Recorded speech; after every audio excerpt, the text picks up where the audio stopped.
If you are ever lost a batch of catfish fry right after the hatch, it is not bad luck.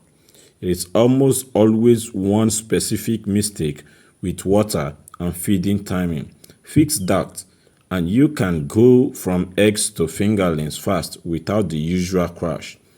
And stay with me because at the end, I will show you the exact feeding schedule tweak that completely changed my survival rate.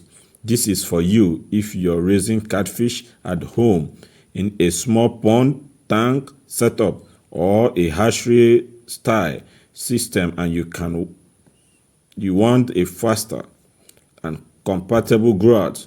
I'm not talking about someday they will make it. I'm talking planning for a tight timeline. In this video, you will get a step-by-step process, how to prepare your spawning and incubating setup, how to manage eggs during the hatch window, how to switch from fry to fingerling feeding, and how to keep water stable so growth actually happens. All right, let's do the first move that makes everything easier. Get the setup right before the eggs ever hit water. Now here is where almost people mess up. They focus on the eggs but ignore the system they will live in. Before you incubate, you need three things dialed in. 1. Water temperature you can hold steady. 2. Aeration that's strong enough for oxygen, gentle enough not to blast eggs. 3. Clean, predictable filtration or water exchange.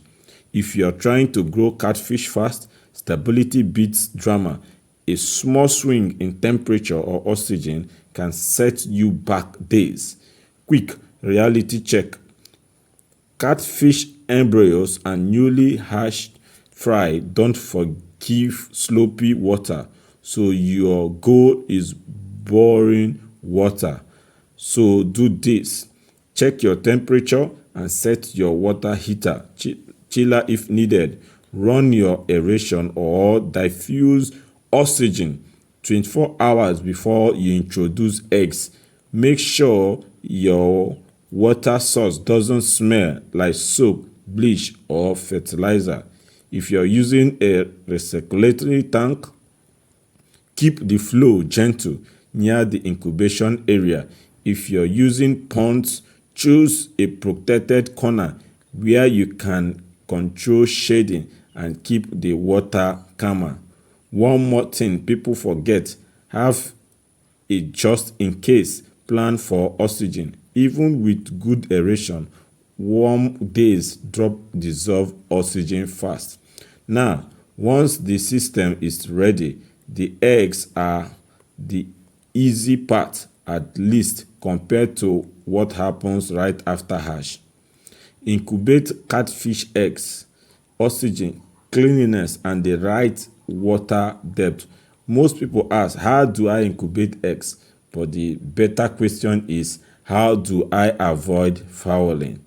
Catfish eggs can grow fine until dead eggs and waste start collecting. That is when fungus shows up and suddenly your timeline gets messy. Here is the play. Keep eggs in a row to moderate depth so the water moves around them but doesn't trap debris. Use gentle aeration. Think constant oxygen, not storm. Remove dead or fungus affected eggs as soon as you spot them. Don't wait. Lighting matters too. You don't need darkness, but you also don't need harsh direct light hitting the water or stressing the embryos. Shade your incubation area if you can. Temperature, aim for the range that matches your species stock. If you don't know the exact target, don't guess. Widely measure and keep it constant. Even a few degrees can change hash timing. Now, here is the open loop. After hash, you will need a feeding strategy that is different from what you think. If you start too early, or too much, you will foul the water. So don't rush the next step, because the fastest grow out depends on what you do in the first days of life. Hatch and first 24 to 72 hours. They don't run it window. Now watch this. Most fast hatch stories leave out the first day after hatch. New fry leave off their yolk for a short period. Your job isn't to feed them like crazy. Your job is to keep water clean and oxygen high while they transition. Do these things right after you see hatching. 1. Keep aeration steady. 2. Minimize handling. Don't keep scooping or pouring. 3. Start small with water management. Gentle exchange if needed. Now let's look at this. This is the syringe, and this is the female fish. You bring out the female fish, and in the syringe, this female fish is 1 kg fish. You now get the syringe and you take 0.5 ml, then you inject it to, this is the muscular injection. You see the line there, that is the line, the lateral line. You don't inject it to that line. Now you inject gently, and you massage it gently. You massage it gently so that it will not reverse. The hormone used will not reverse. 0.5 ml hormone is good for it. Sometimes I have fish of 1.5 kg, yet I still use 0.5 ml. I have fish of 2 kg, I still use 0.5 ml of Fingerling. It's still good to go. And immediately I got to pick up my Fingerling again, because I have 3 females to inject. Watch carefully so that you will not make mistake. This is the Fingerling. You see, I pick 0.5 ml. Look at it. Look at the syringe. It's 0.5 ml. I pick 0.5 ml. Then immediately I pick up the fish using a rag. Make sure that the rag is wet, and you blindfold the fish. Make sure you blindfold it. You see, just look at it very well. I make sure that I blindfold this fish so that they will not struggle. When you are injecting them. Now I blindfold them, and I have to put them lie straight so that they will not shake. You see, make sure you follow examples. You lie them straight. Now you inject. Look at it again. You inject. This is intramuscular. You inject them gently. Inject gently. Now when you remove it, you remove the syringe, you massage it gently so that the hormone that has been injected will not be reversed, will not go back. That's how we do it. You massage it gently. Then after this massaging, you drop them. You drop the fish. You drop it gently. You pick the next one.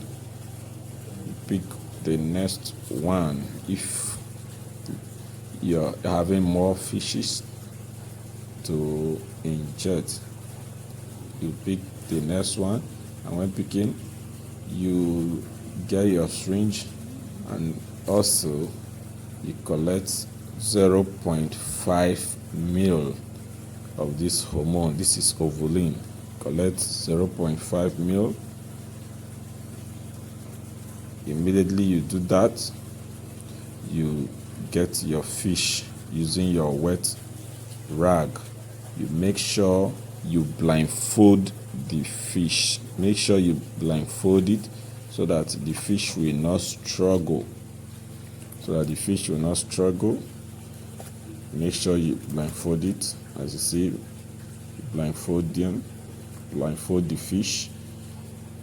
Then you pick up your syringe and you inject it. Just look at it very well. Make sure when you are injecting, it doesn't touch the lateral line, and make sure that it doesn't touch the bone also. You see the way the syringe is, don't force the syringe inside, just do it gently. Then you remove it and you massage, and you massage it gently, you massage it gently, you massage it gently, so that the hormone will not reverse. You massage it gently, you massage gently, you massage gently. Then by so doing, you're making the hormone not to go backward. Then you drop it. I don't know where it's possible. You are done with injecting. And after this, you allow it to stay for 10 hours. 10 hours. After 10 hours, you see, as you can see their stomach. You see how big the stomach are, swollen the stomach are. This is 10 hours later. 10 hours later, it are now set for spawning. They are set. So after 10 hours, I want to strip them. You see, this one is the male. You see the genital papilla. The genital papilla must be elongated, and the mouth should be reddish, and it should get towards the anal fin. That is to know that the male is matured enough and the sperm will be good enough. Now we'll tear the male. I'm preparing for the hatching. Tear the male. See the way you tear it for you to get the sperm. Now this is the sperm. This is the sperm. This is the sperm. As you can see, you see the sperm very good. You see that. You see how milky it is. That is to have a good sperm. And only one of these male fish can fertilize the 3 females. Now I want to strip. Make sure one person hold the tail towards the tail, and I hold the head and blindfold it. Now if you want to strip, you strip gently. You massage the stomach gently. You strip gently, massaging the stomach gently. You see how the eggs will be pouring out, and you massage it gently. Don't put much strength, don't force it. Just massage it slowly, gently. And when you see that blood begin to rush out, you stop. You stop. Don't allow blood to enter into it. You pick up the next one. As you can see the color of the eggs differ. You see the color differ. Some are gold green. So when you see different eggs like this, that doesn't determine maturity. Some eggs color differs. And when you're massaging, you massage gently. You massage gently. You massage gently, so that you will not stress the fish. That is how you massage. And when you notice that blood want to come out, you automatically stop, so the blood will not drop in the eggs, because the blood can block the hole that the sperm fertilize, and blood causes more dead eggs in the fish hatching. That's why there are so many measures you have to take, so that you ensure that you get your result right. Immediately you notice it, you stop. You drop that one and you pick the next one. If that is how you keep doing it, you pick the next one. Just watch till the end, so that you will see what I'm going to do. so that you make sure that you have a good result. As you can see, the capacity of these eggs can give you over 100,000 fingerlings when properly managed.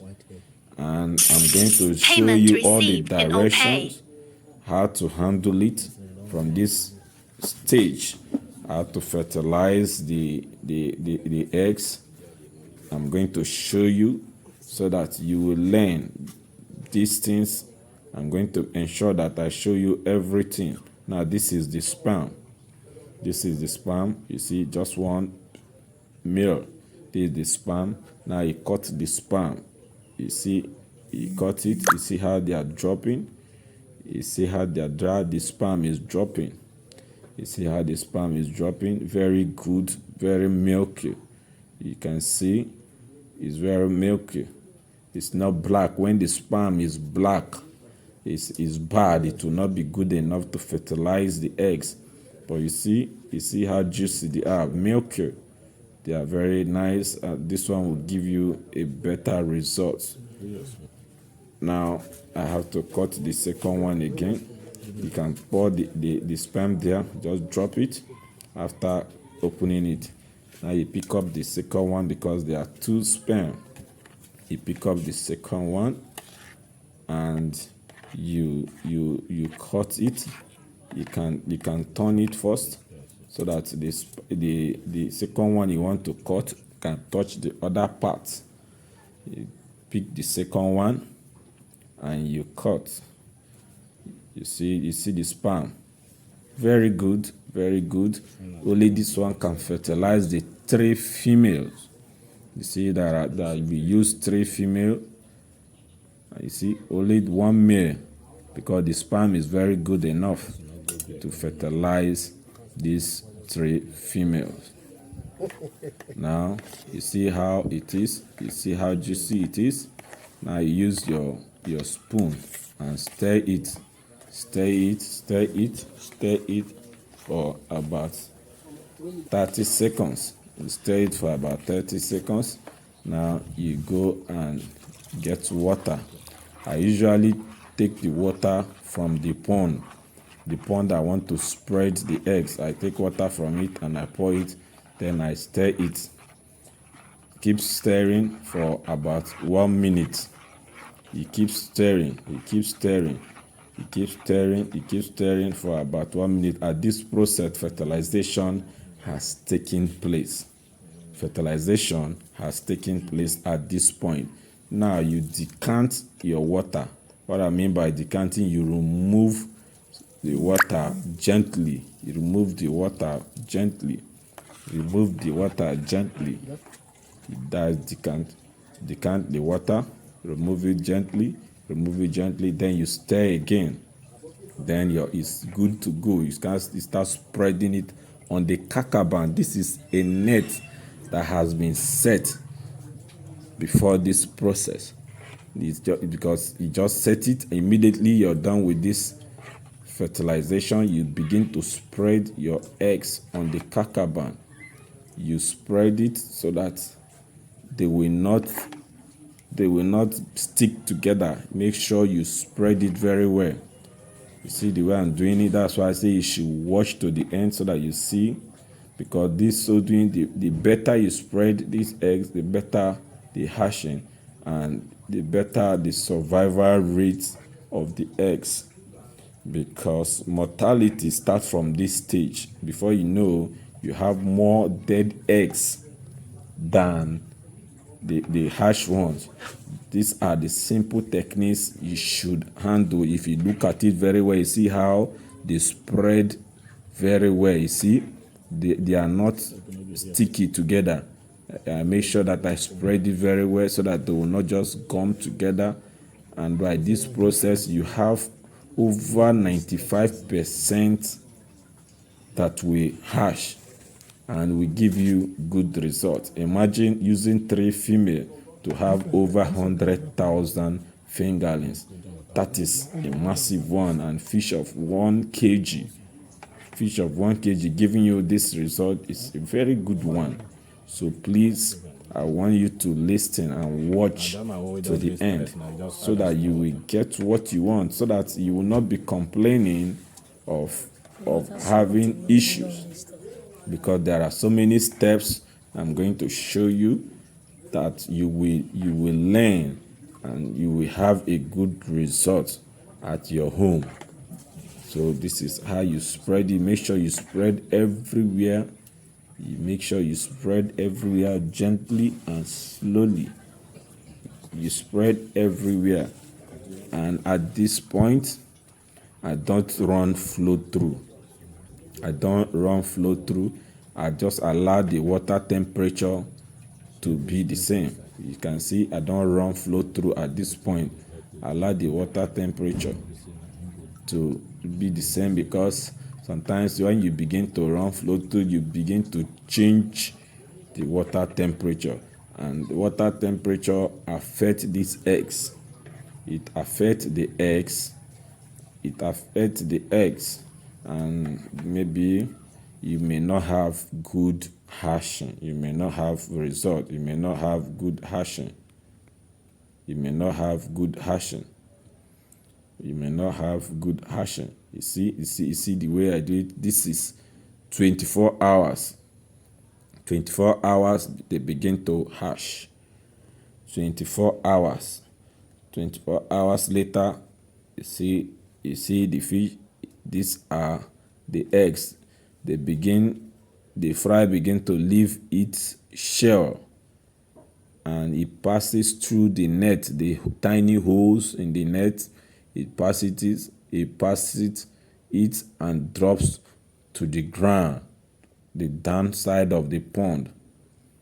24 hours later, and I'm going to leave this for about 40 hours. I'm leaving it for 40 hours from the hatching stage, and this is it. After 40 hours, you can see the hatching. You can see the results.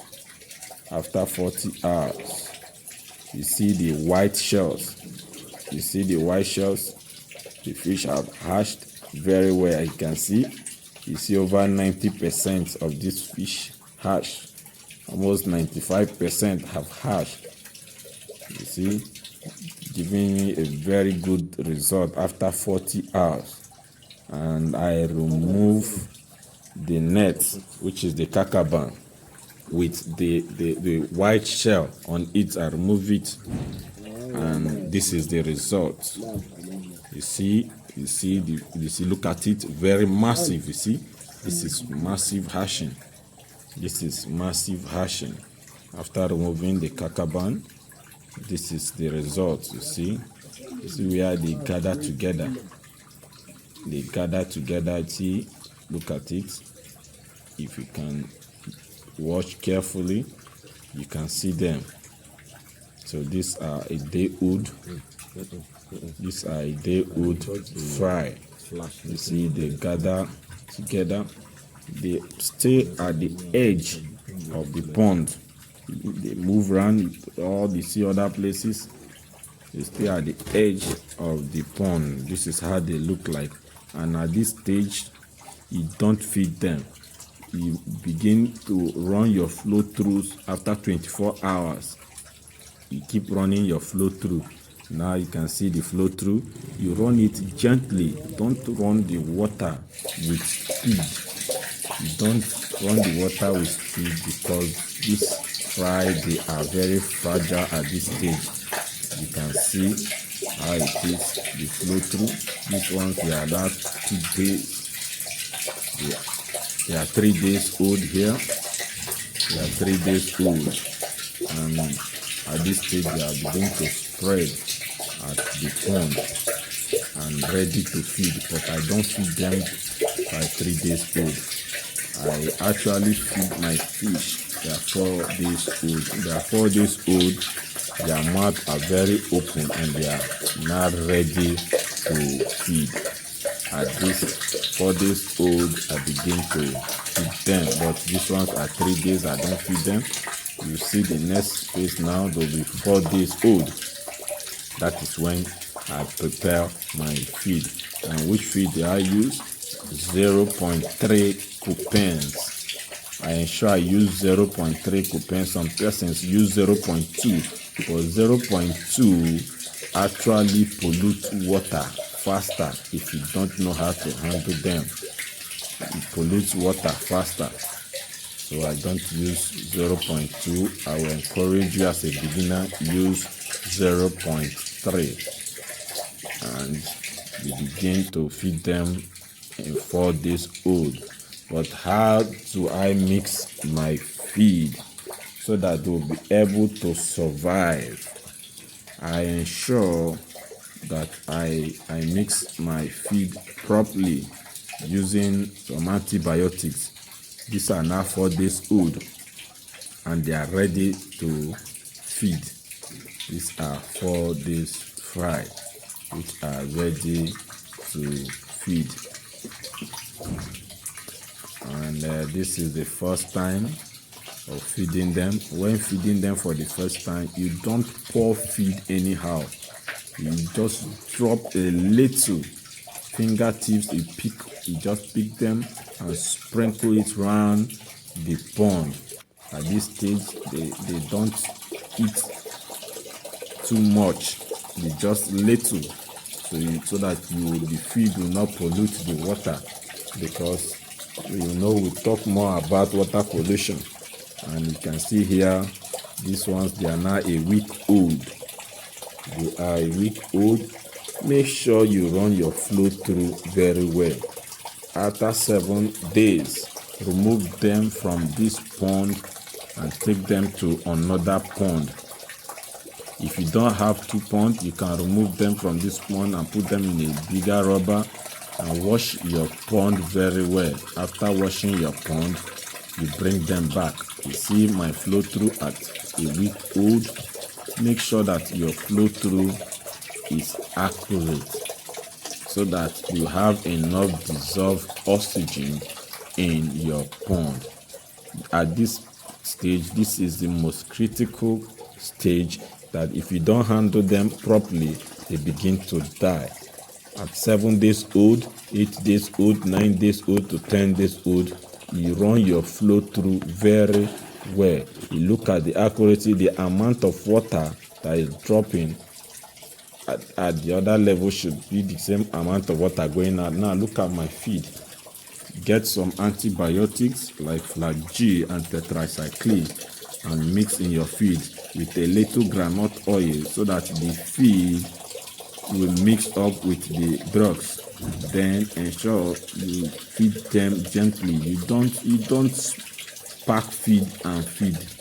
You drop little by little, and when you're dropping, you watch them. You watch how they are feeding.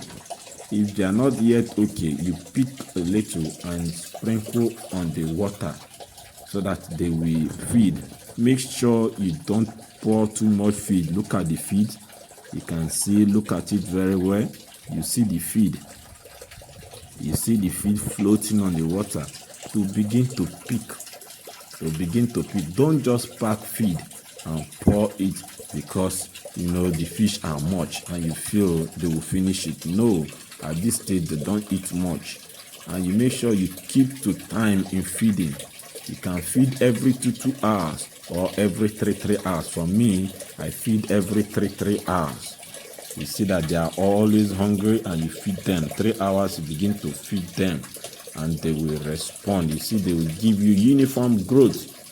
You will not be having bigger and smaller fish, because this stages causes a lot of cannibalism, because the bigger one will be feeding on the smaller ones, and by so doing, the numbers of the fish will be reducing. So make sure you feed properly so that you will not also pollute the water, because too much feeding will pollute the water. And when polluting the water, you're causing fungus into the water, and these fish will begin to die. The mortality stage will be very high. That is when this management is very, very important. And make sure you always check your pH of the water. It should not be too acidic. it should not be too alkaline. At least it should have a minimum of 6.5 to 7. When you're checking your pH, it should be between 6.5 to 7. This will help you to have a good survival rate. You see, when I want to wash the pond, I pack them and I put into this place. At this stage, these are 2 weeks fry. These are 2 weeks fry. I begin to sort.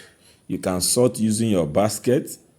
You can also sort with your counting board.